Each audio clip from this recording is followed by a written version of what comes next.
Esta pregunta me sirve para explicar un tema que es importante que entendáis y que no mezcléis, ¿de acuerdo? Hay dos entidades suficientemente diferentes, es decir, que no tienen nada que ver, pero que la gente tiende a complicarlas o tiende a mezclarlas porque ambas se llaman glaucoma. Ambas tienen el mismo nombre, pero ambas tienen un apellido muy distinto que hace que las dos enfermedades sean completamente diferentes. Una es el glaucoma crónico y otra es el glaucoma agudo.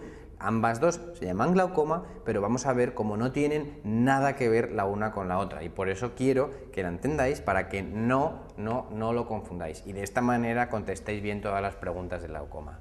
Para eso es primero importante que comprendáis cómo es la circulación del humor acuoso en el ojo. La circulación del humor acuoso se hace o empieza en el cuerpo ciliar, que es el que encargado de segregar el humor acuoso. Pasa a la cámara posterior, que estaba entre el iris y el cristalino, y desde la cámara posterior, a través de la pupila, pasa a la cámara anterior, y en la cámara anterior llega hasta el ángulo irido corneal y se reabsorbe en una estructura que se llama trabéculum, ¿de acuerdo? Hay un pequeño porcentaje del líquido del humor acuoso que se reabsorbe a través de la vía uveoescleral. No es importante que lo sepáis y no tenéis que memorizarlo, pero que sepáis que hay una vía accesoria que también se utiliza para el drenaje del humor acuoso y que tiene su importancia porque la utilizaremos luego en el tratamiento del glaucoma. Esta es la circulación del humor acuoso. Vamos a ver cuáles son las dos situaciones que tenemos en el caso del glaucoma.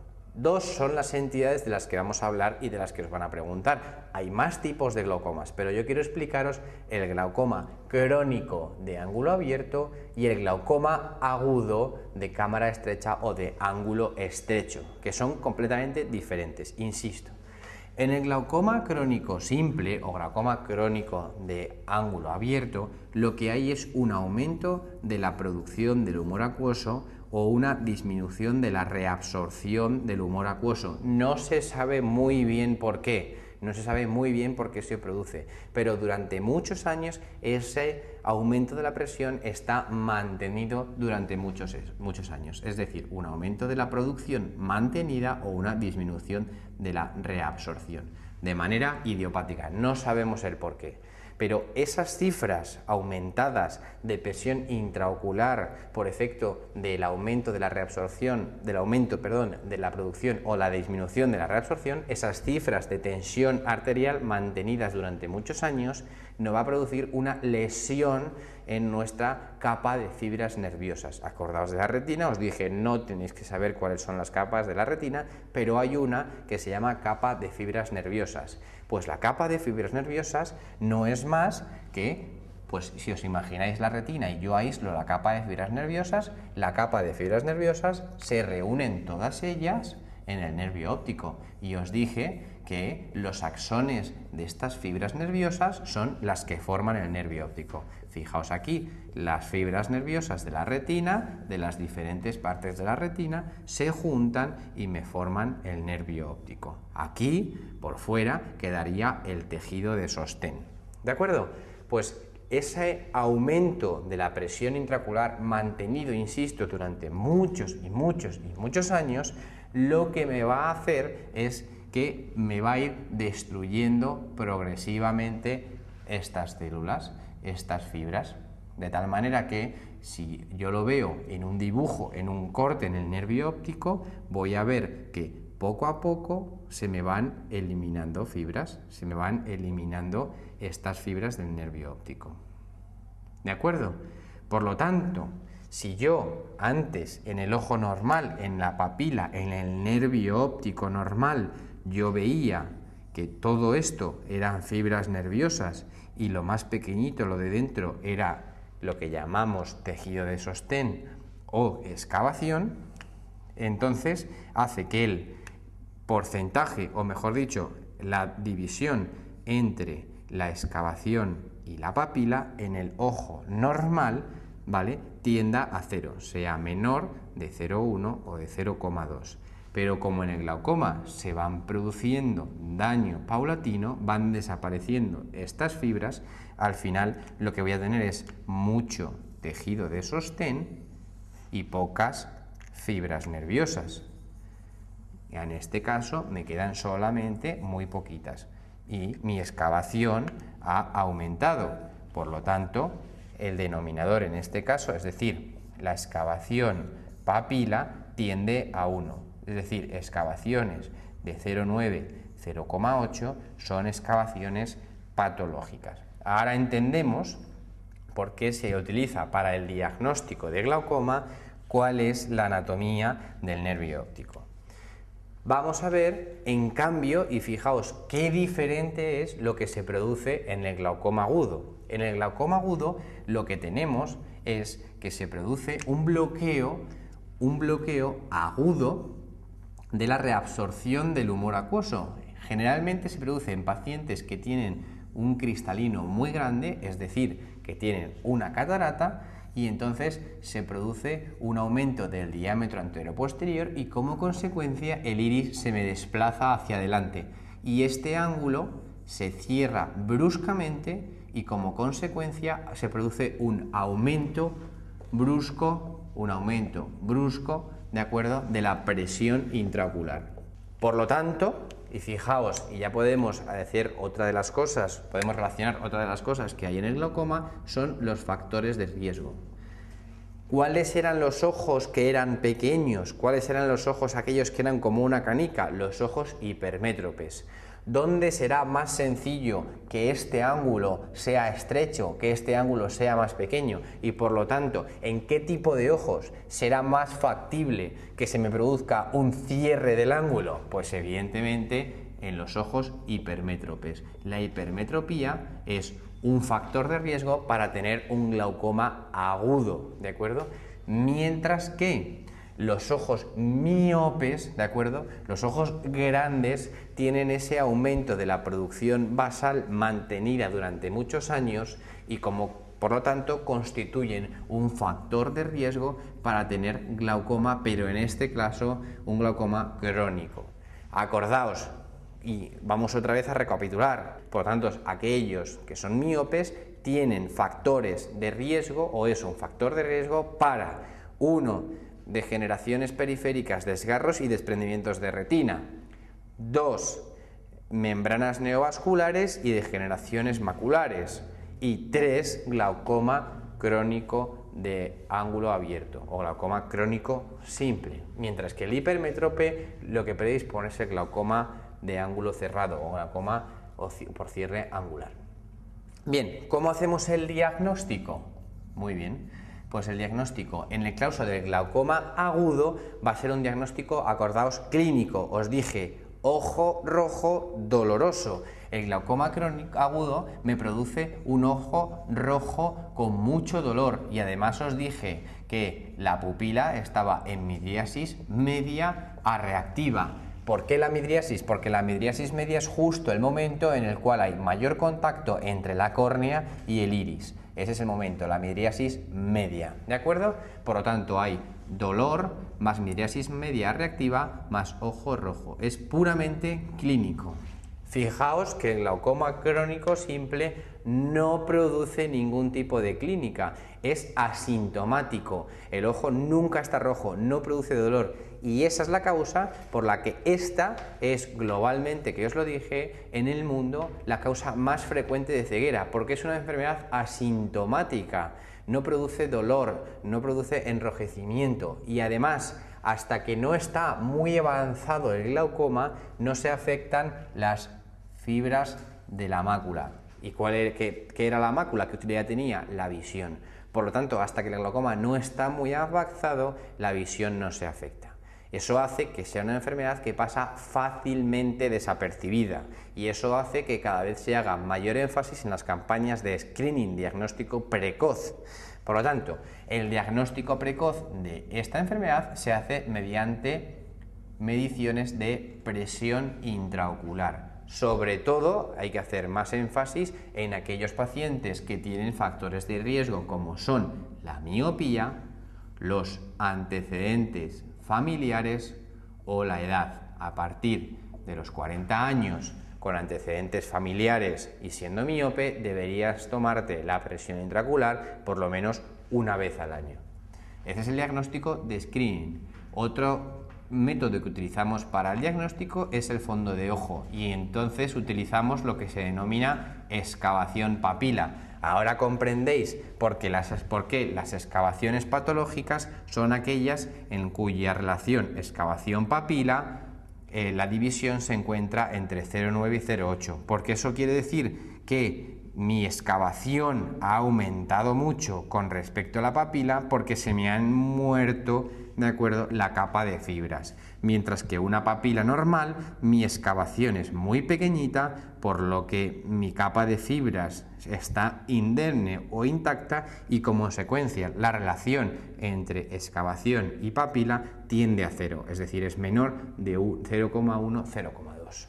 Pero el diagnóstico FETEN, el gold estándar para el diagnóstico de glaucoma, hoy en día es el campo visual o campimetría. La campimetría consiste en meterse en una especie de campana y mirando hacia el frente con un pulsador e ir pulsando cada vez que aparece una lucecita en mi campo visual. Primero con un ojo y luego con el otro. De esta manera yo lo que puedo ver es si el paciente tiene pérdidas de fibras en la capa de la retina, porque el paciente no verá las lucecitas, es decir, tendrá en el campo visual manchas oscuras o escotomas. No hace falta que os estudiéis los diferentes tipos de escotomas que da el glaucoma crónico, pero sí que evidentemente para el diagnóstico es necesario los campos visuales porque me van a dar escotomas como pérdidas de fibras de la capa de fibras nerviosas. Fijaos que para que haya escotomas en el campo visual, es decir, que para que mi campo visual esté afecto, tiene que haber un daño glaucomatoso de al menos el 50%. Fijaos qué devastadora es esta enfermedad, que cuando ya soy capaz de diagnosticarla por el campo visual, se me han muerto el 50% de mis fibras. Lo siguiente es el tratamiento y de nuevo vuelve a ser completamente diferente el tratamiento del glaucoma crónico que el del tratamiento del glaucoma agudo. En el tratamiento del glaucoma crónico primero tenemos una escala de fármacos tópicos en gotas y vamos a utilizar 1. Las prostaglandinas. Las prostaglandinas son unos fármacos que lo que hacen es aumentar la salida del humor acuoso a través de esa vía accesoria que os he dicho que era la vía uveoescleral. Pues bien, las prostaglandinas tienen algunos efectos secundarios, son unos fármacos muy seguros, que hoy en día son prácticamente de primera elección en el tratamiento del glaucoma, pero tienen algunas contraindicaciones. Una de ellas es que el paciente tenga los ojos claros, porque la prostaglandina oscurece los ojos, sobre todo si es un paciente joven con los ojos claros, con los ojos azules, con las prostaglandinas le oscurecerían los ojos. Y el otro efecto secundario importante que tenéis que conocer es que alarga las pestañas, ¿de acuerdo? Por lo tanto, en pacientes pues le puedes alargar mucho las pestañas con las prostaglandinas. Son unas pestañas que no son pestañas normales, no son pestañas en absoluto bonitas. Eso en cuanto a las prostaglandinas. El siguiente tratamiento en escala serían los beta bloqueantes tópicos. Los beta bloqueantes lo que producen una disminución en la producción del humor acuoso.